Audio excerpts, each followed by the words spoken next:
Hello students, how are you today? Are you happy? I hope so. I hope so. All students are happy and healthy. Students, welcome to Radiant Learning. आज एक topic पढ़ेंगे class में और आज का topic रहेगा, हम पढ़ने जा रहे हैं एक important topic that is verb. पहले वर्ब का एक बेसिक पार्ट आपको सिखाया गया था, आज हम उसको पूरा एक्सप्लेन करने वाले हैं कि कितनी वैरायटी हो सकती है वर्ब के अंदर। तो आज का जो टॉपिक है वो हमारा क्या होने वाला है, वर्ब हम सीखेंगे, वर्ब के बारे में जानेंगे, जिसको हिंदी में हम किस नाम से जानते थे, क्रिया के नाम से। क्रिया बोलते हैं वर्ब को, इसी को हम किस नाम से जानते हैं, एक्शन के नाम से भी जानते हैं, एक्शन डूइंग वर्ड भी बोलते हैं इसको। तो आप देखना जो ये वर्ब होती है ना, वर्ब, इसके कितने पार्ट्स होते हैं, तो आप ध्यान देना। एक वर्ब के, जब भी आप कोई वर्ब देखते हो एक सेंटेंस के अंदर, मैं आज सेंटेंस की बात कर रहा हूं कि जैसे ही आपने एक सेंटेंस को पढ़ा और उस सेंटेंस के अंदर वर्ब देखी, तो उस सेंटेंस के अंदर जो भी वर्ब दिखाई देगी वो वर्ब एक नहीं दो तरह से हो सकती है। एक वर्ब जिसको एक नाम दिया जाता है दैट इज फाइनाइट वर्ब। कौन सी वर्ब होती है ये, फाइनाइट वर्ब। और एक वर्ब होती है जिसको बोलते हैं नॉन फाइनाइट वर्ब। एक कौन सी वर्ब होती है हमारी, फाइनाइट वर्ब, और एक होती है हमारी non finite verb. Finite verb, non finite verb, दो तरह की हमारी वर्ब होती है, फाइनाइट और non finite verb. Finite verb, non finite verb sentence का ही पार्ट होते हैं।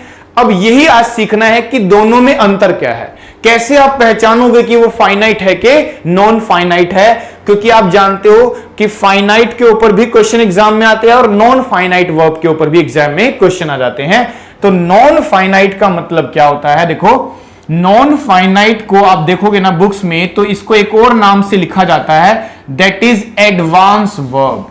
किस नाम से जाना जाता है इसको, एडवांस वर्ब के नाम से भी जाना जाता है नॉन फाइनाइट को। फाइनाइट एक सिंपल वर्ब होती है, ठीक है ना। जैसे ही सेंटेंस में पढ़ोगे ना, तो आप ध्यान देना कि इस फाइनाइट के आपको सेंटेंस के अंदर दो रूप दिखाई देंगे। दो रूप, कौन कौन से दो रूप होते हैं, जैसे ही सेंटेंस पढ़ा तो दो रूप ये होते हैं कि फाइनाइट वर्ब जो भी होती है, एक होती है हेल्पिंग वर्ब के रूप में। आपने सेंटेंस को पढ़ा और सेंटेंस को पढ़ने से आपको एक वर्ब मिली, और वो वर्ब पहला स्टेप क्या दिखा सकती है आपको, हेल्पिंग वर्ब के रूप में दिखा सकती है। और दूसरा स्टेप क्या होता है, दूसरा स्टेप हो सकता है उसी वर्ब को आप किस रूप में देखो, मेन वर्ब के रूप में भी देख सकते हो, मुख्य क्रिया जिसको बोलते हैं। यानी कह सकते हैं फाइनाइट दो रूप में हो सकती है, हेल्पिंग वर्ब के रूप में भी हो सकती है और मेन वर्ब के रूप में भी हो सकती है। देखो जरा हेल्पिंग वर्ब के कौन कौन से रूप है, इसको देख लेते हैं एक बार। हेल्पिंग वर्ब का मतलब होता है कि आपने कोई हेल्पिंग वर्ब यूज कर ली, और सबसे पहली हेल्पिंग वर्ब होती थी 3D। आपने यूज किया डू, आपने यूज किया डू के बाद डज, फिर हुआ डिड, तो ये हमारी कौन सी वर्ब बन गई, हमारी ये फाइनाइट वर्ब की पार्ट है हेल्पिंग वर्ब। फिर आता है इज एम आर। कभी कभी आप लोग इज एम आर यूज करते हैं, कभी कभी इसी की पास्ट बनाने के लिए वॉज वर यूज करते हैं, वॉज वर। और कभी कभी तो आप मॉडल्स यूज करते हो, मॉडल्स 13 होते हैं इंग्लिश में, कैन, कुड, मे, माइट, ये सब कुछ। हैज, हैव भी यूज कर सकते हो आप, हैज, हैव, हैड, ये सब हमारे क्या है, हेल्पिंग वर्ब के पार्ट्स हैं, इनको बोलते हैं हेल्पिंग वर्ब। यानी फाइनाइट वर्ब के अंदर ही क्या देखी जाती है, फाइनाइट वर्ब के अंदर हेल्पिंग वर्ब देखी जाती है। अच्छा, मेन वर्ब का मतलब क्या, कि आपने कभी वर्ब की फर्स्ट फॉर्म देखी होगी, कभी कभी आप वर्ब की सेकंड फॉर्म देखते हो, कभी कभी वर्ब की थर्ड फॉर्म होती है, और कभी कभी उसी फर्स्ट फॉर्म को ही क्या लगा दिया जाता है, आईएनजी फॉर्म। यानी किसी भी वर्ब को आईएनजी लगा दिया जाता है तो वो एक तरह की फोर्थ फॉर्म बन जाती है। जस्ट लाइक कि मैंने एक वर्ब यूज किया आपके लिए गो फर्स्ट फॉर्म है, और कभी कभी तो इसमें एसईएस भी लगता है, तो क्या बन जाता है, गोज। टेक का क्या बन जाता है, टेक्स। अराइव का अराइव्स, वॉच का वॉचेस। यानी आप फर्स्ट फॉर्म को दो रूप में देखते हो, एक तो विद एसईएस और एक विदाउट एसईएस। फिर आता है सेकंड फॉर्म, तो गो का सेकंड फॉर्म क्या लिखते हैं हम लोग, वेंट। उसी की थर्ड फॉर्म क्या लिखते हैं, गॉन। और फिर लास्ट फॉर्म में क्या लगाते हैं, आईएनजी, तो क्या बन जाता है, गोइंग बन जाता है। इस तरह से तो कह सकते हैं फाइनाइट वर्ब जो होती है ना, जो फाइनाइट वर्ब होती है एक सेंटेंस के अंदर, तो फाइनाइट वर्ब के दो रूप दिख सकते हैं आपको सेंटेंस में, एक हेल्पिंग वर्ब और एक मेन वर्ब। ये दोनों मिलकर के लिए हमारे लिए क्या बनाते हैं, फाइनाइट वर्ब बनाते हैं। फाइनाइट वर्ब को पहचानने का सबसे बेस्ट तरीका क्या है, जो आप टेंस पढ़ते हो, जो आप मोडाल्स पढ़ते हो, तो टेंस और मोडाल्स का रिलेशन जिस वर्ब का होता है उसी को बोलते हैं फाइनाइट वर्ब। आपने टेंस के 12 रूल याद किए होंगे, तो क्या आप ऐसे नहीं करते थे कि इज एम आर के साथ आईएनजी फॉर्म लगा दिया, हैजर के साथ आपने क्या लगा दिया, थर्ड फॉर्म, वॉज वर्ब के साथ आईएनजी, डू डज डिड के साथ फर्स्ट फॉर्म। तो ये कॉम्बिनेशन पूरा मिलकर के हमारे लिए क्या बनाता है, फाइनाइट वर्ब बनाता है। तो हम कह सकते हैं कि जो वर्ब हमारे टेंस से रिलेटेड होगी, जिसका रिलेशन टेंस से बनने वाला है, 12 टेंसेस होते हैं और 13 मॉडल्स होते हैं, तो मॉडल्स से भी हमारा रिलेशन किसी वर्ब का बन सकता है। तो टेंस और मॉडल से रिलेटेड जितनी भी वर्ब होती है वो क्या होती है, फाइनाइट वर्ब होती है। यानी इनका रिलेशन सीधे सीधे टेंस और मॉडल से बनता है। तो कोई ना कोई टेंस और मॉडल्स का रूल लगा हुआ दिखाई देगा, वो हमारा क्या बन जाता है, फाइनाइट वर्ब बन जाता है। फाइनाइट वर्ब का मतलब होता है एक सेंटेंस के अंदर एक ही वर्ब होना, एक वर्ब होना। एक वर्ब को बोलते हैं finite verb. Only one verb in a sentence is called finite verb। अगर मैं एक सेंटेंस पढ़ रहा हूं और मुझे उसमें एक ही वर्ब दिखाई दे रही है, हेल्पिंग वर्ब और मेन वर्ब, इन दोनों को मिला के मुझे एक ही वर्ब दिखाई दे रही है, तो इनको मैं बोलूंगा फाइनाइट वर्ब। एग्जाम्पल देखते हैं। एग्जाम्पल में देखिए, जैसे मैं लिखता हूं आपके लिए कि she has left the job. She has left the job, first sentence। एक she writes a letter, she writes a letter, she writes a letter। then लिखते हैं you should help the poor, you should help the poor। अगर इस तरह से लिख दिया जाए तो अब देखो ध्यान से क्या दिखता है आपको, तो इसमें आपको कहीं ना कहीं टेंस की वर्ब दिखाई देगी, आपको मोडाल्स की वर्ब दिखाई देगी, तो उसी को हम बोलेंगे फाइनाइट वर्ब। फाइनाइट वर्ब के दो पार्ट हो सकते हैं, हेल्पिंग वर्ब और मेन वर्ब। कभी कभी एक दिखाई देगा, कभी कभी दोनों दिखाई देंगे, लेकिन वो दोनों मिलकर के एक ही फाइनाइट वर्ब बनाती है। तो देखो यहां हैज भी लिखा है और लेफ्ट भी लिखा है। हैज हेल्पिंग वर्ब है, लेफ्ट थर्ड फॉर्म है, तो ये दोनों मिलकर के हमारे लिए कितनी फाइनाइट वर्ब बना रही है, एक फाइनाइट वर्ब बना रही है। क्योंकि सेंटेंस में एक ही वर्ब है तो फाइनाइट वर्ब है, नॉन फाइनाइट नहीं है ये फाइनाइट वर्ब है। अब मैं लिखा शी राइट्स, तो इसमें ओनली वर्ब दिखाई दे रही है, तो ये भी हमारी फाइनाइट वर्ब। कौन से टेंस को बोलते थे, प्रेजेंट इंडेफिनिट को, एस लगता था उसके अंदर।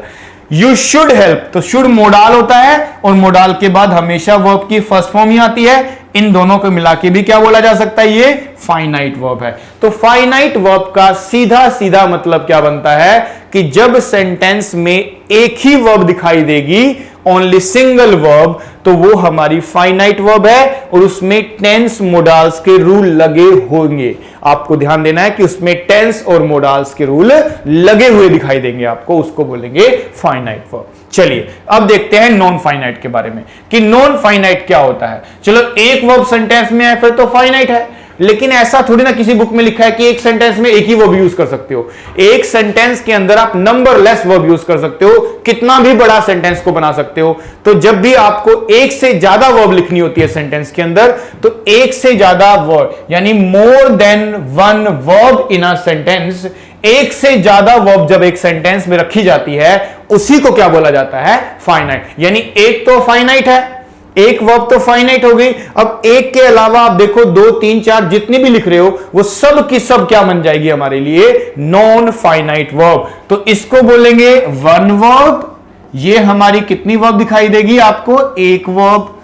उसके बाद नॉन फाइनाइट क्या होती है, more than one verb, more than one verb, एक से ज्यादा वर्ब, एक सेंटेंस में एक से ज्यादा वर्ब है तो वो नॉन फाइनाइट वर्ब बन जाती है। आगे देखो, अब मैं नॉन फाइनाइट को पूरा एक्सप्लेन करता हूं कि उसके कितने पार्ट्स किए जा सकते हैं। देखो, फाइनाइट के पार्ट करने के लिए तो टेंस पढ़ाया आपको मैंने, मॉडल्स पढ़े आपने, तो टेंस मॉडल्स के जो पार्ट्स है वो सारे फाइनाइट के ही है। नॉन फाइनाइट के रूल्स अलग होते हैं दिखने में, उसका टेंस से कोई रिलेशन नहीं होता, एग्जाम में वही आ जाता है फिर आपके। देखो जरा, नॉन फाइनाइट वर्ब के कौन कौन से पार्ट्स है जरा देख लो। तो नॉन फाइनाइट वर्ब, जिसको हमने क्या बोला है, अगर एक सेंटेंस में एक से ज्यादा वर्ब है उसी को बोलोगे नॉन फाइनाइट, एक को नहीं, एक को तो फाइनाइट बोलोगे आप लोग। तो देखो, सबसे पहला क्या होता है कि आपने देखा होगा कि कभी कभी आपने किसी वर्ड को, वर्ब को किस नाम से जाना होगा, इन्फिनिटिव के नाम से जाना होगा। किस नाम से जाना होगा, इन्फिनिटिव।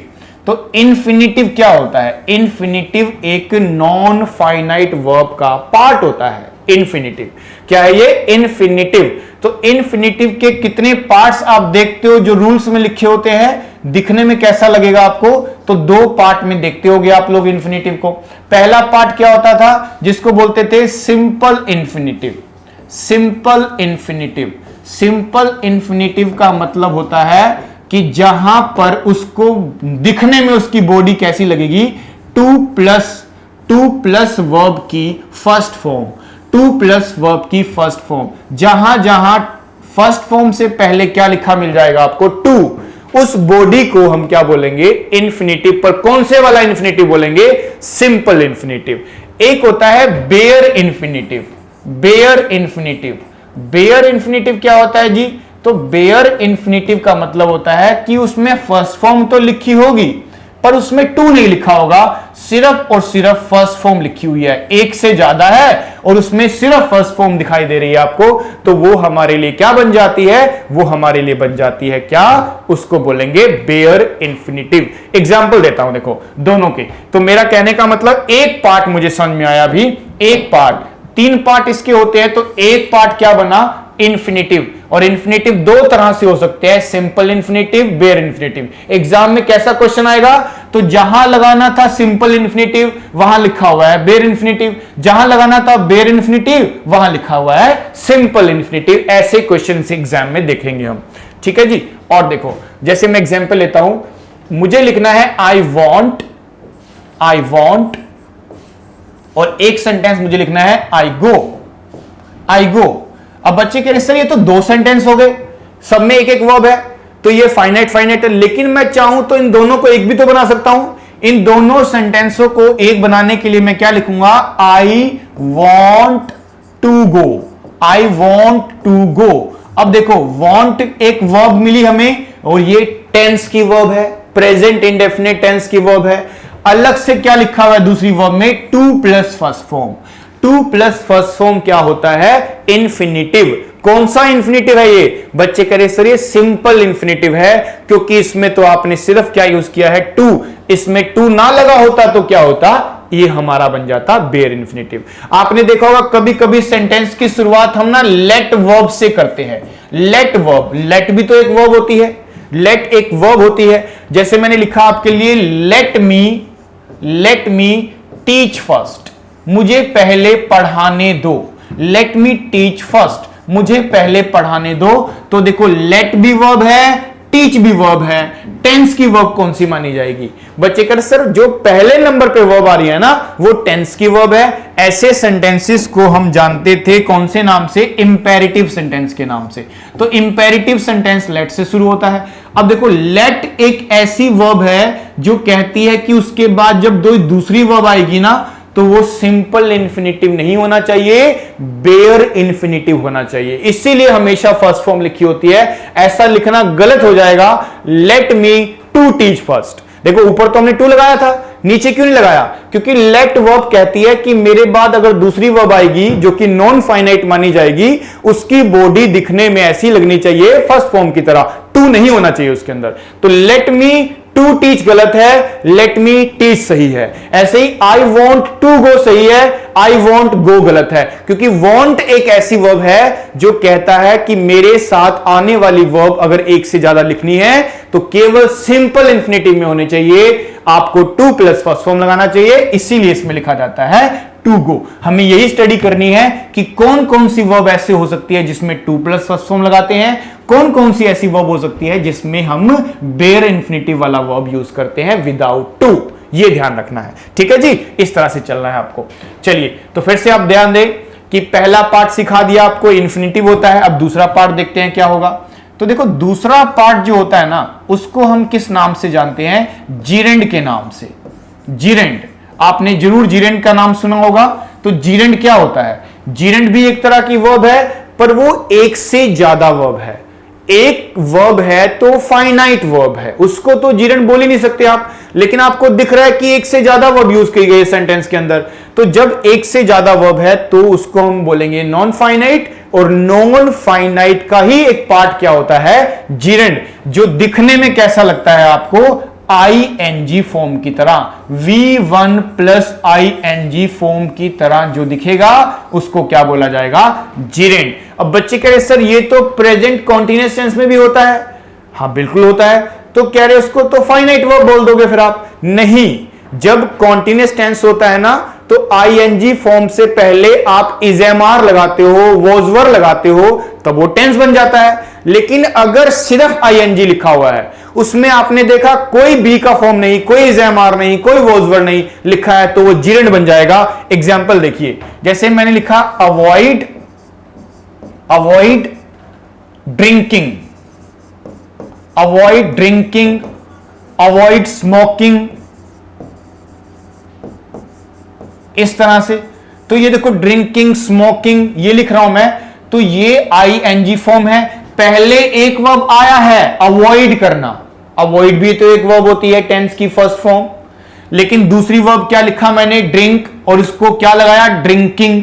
तो ड्रिंकिंग, अब ये कोई कॉन्टिन्यूअस टेंस थोड़ी ना है यहां पे, ये कौन सी वर्ब मानी जाएगी? Non finite verb. हां, अगर कॉन्टिन्यूअस टेंस होता तो मैं बोलता I am drinking, I am drinking, I am drinking water, या पास्ट बनाने के लिए मैं क्या बोल देता? I was drinking,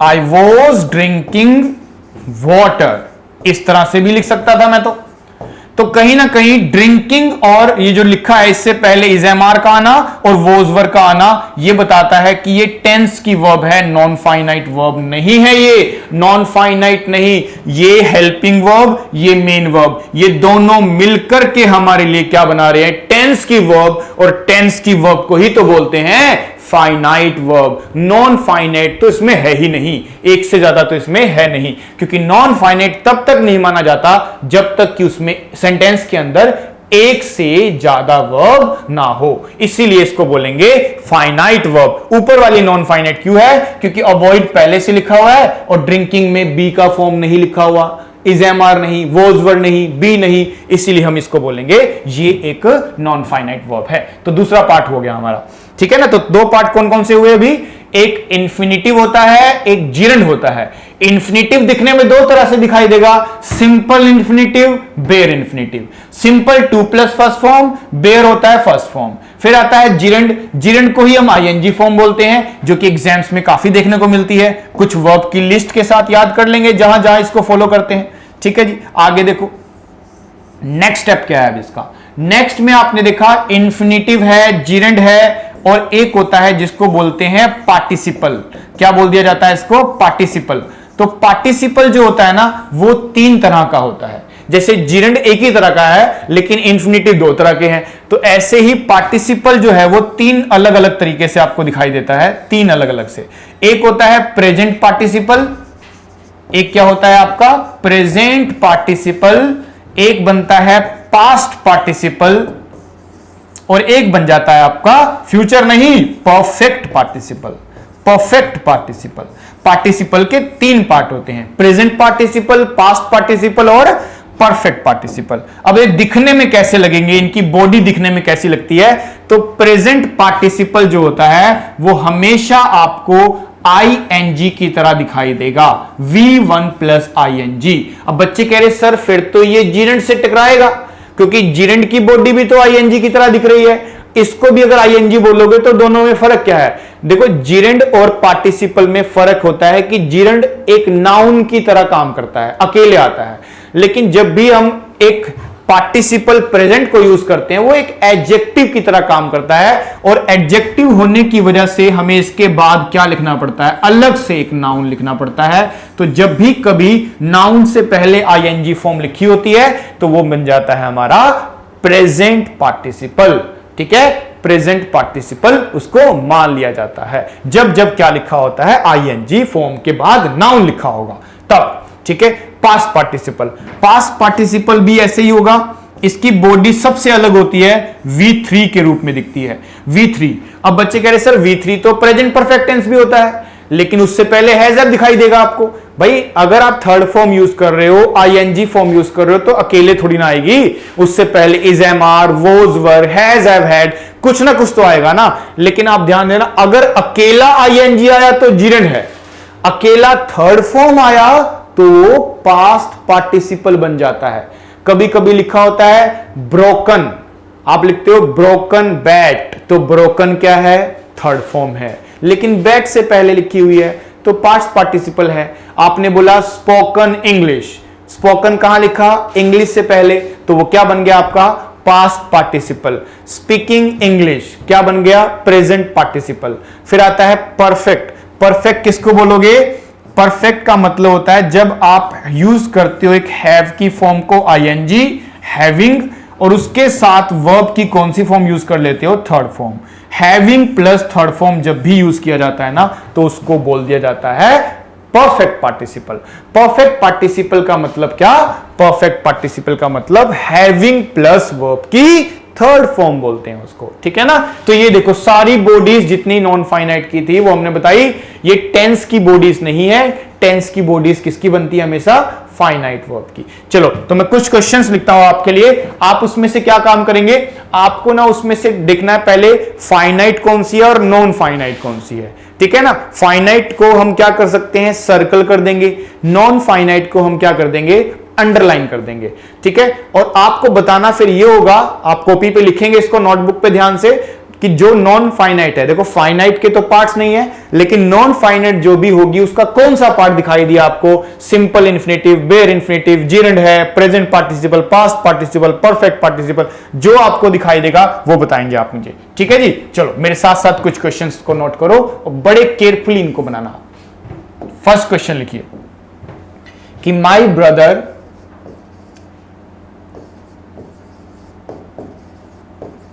brother has decided to leave the job. Leave the job. Second question. Second question लिखिए, somebody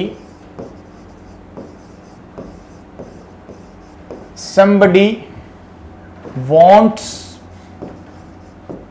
to join the class. Join the class. Then लिखिए third one is to err is human. To err is human. मानव गलतियों का पुतला है। Next, walking is good for health. Good for health.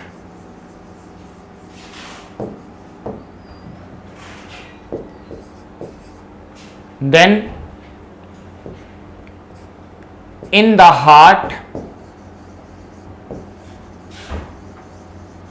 heart of a forest live a saint with beaming face. Beaming face. Then sixth, having completed my task, I will go to play. I will go to play. Then seventh,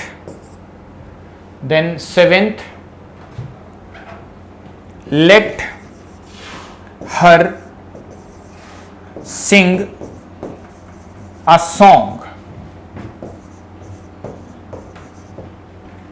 Then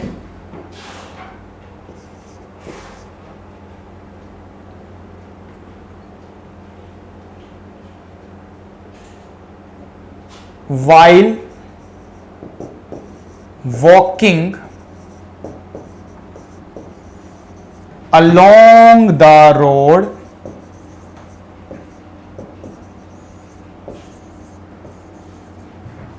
I found a broken bat. Okay fine.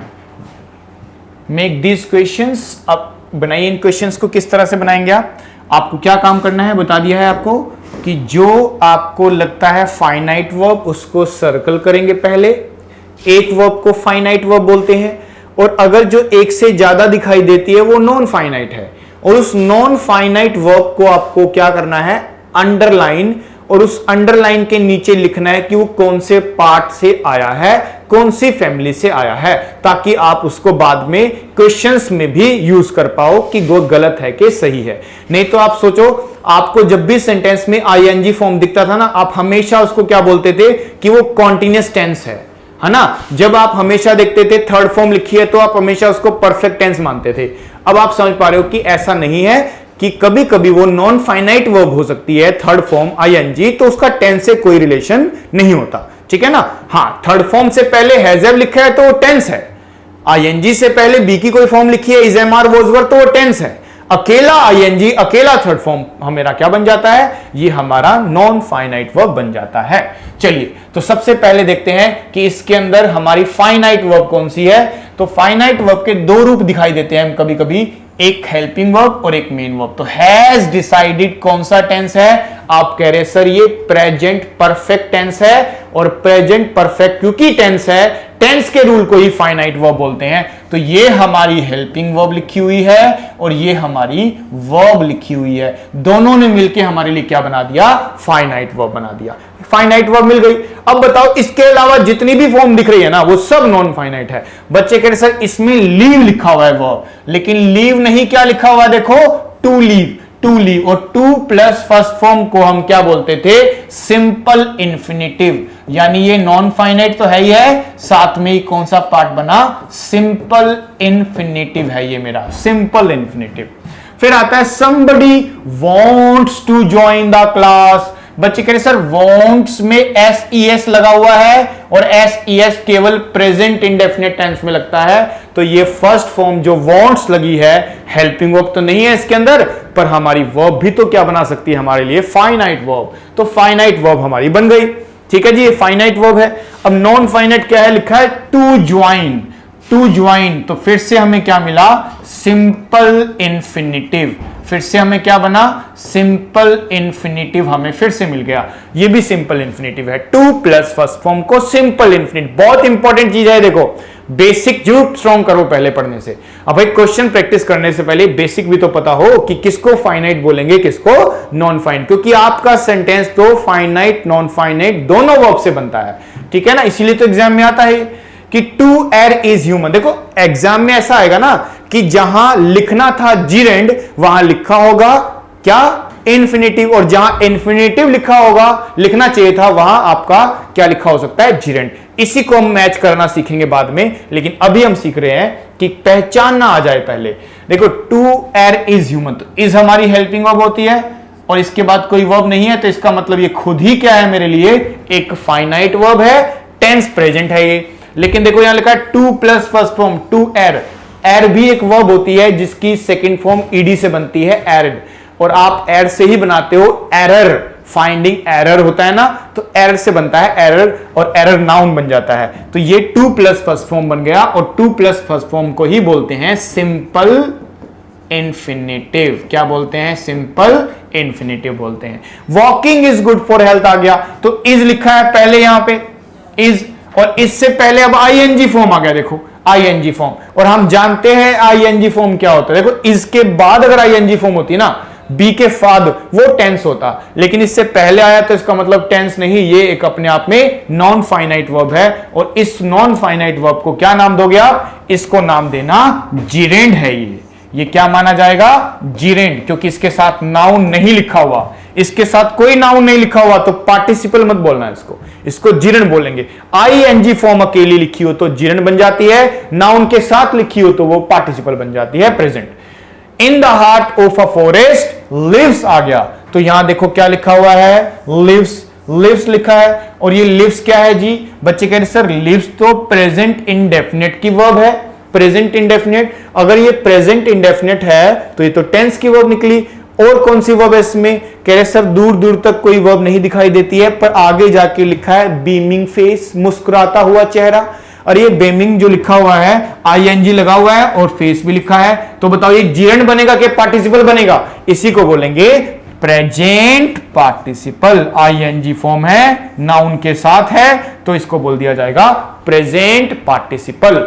ठीक है जी, आगे देखो, having completed my task I will go to play, तो will go modal मिला, will go first form, तो ये बनी हमारी टेंस की verb.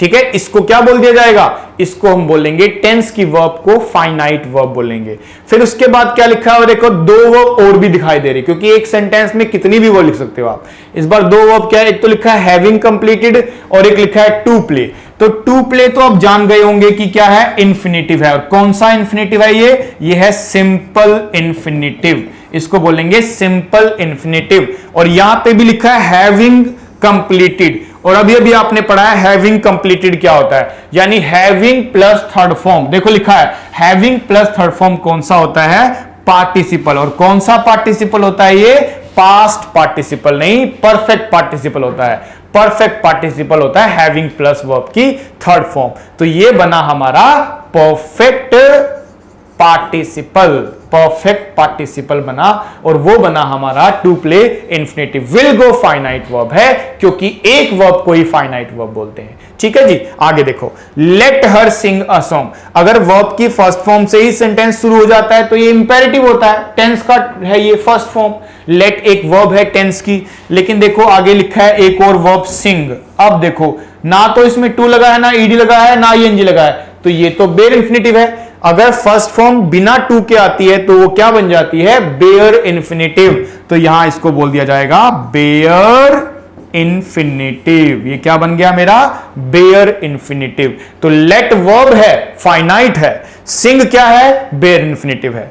While walking along the road I found a broken bed, देखो कितनी वर्ब्स दिख रही है मुझे, एक तो दिख रही है वॉकिंग करना, एक दिख रही है मुझे फाउंड करना, और एक ब्रेक का थर्ड फॉर्म ब्रोकन।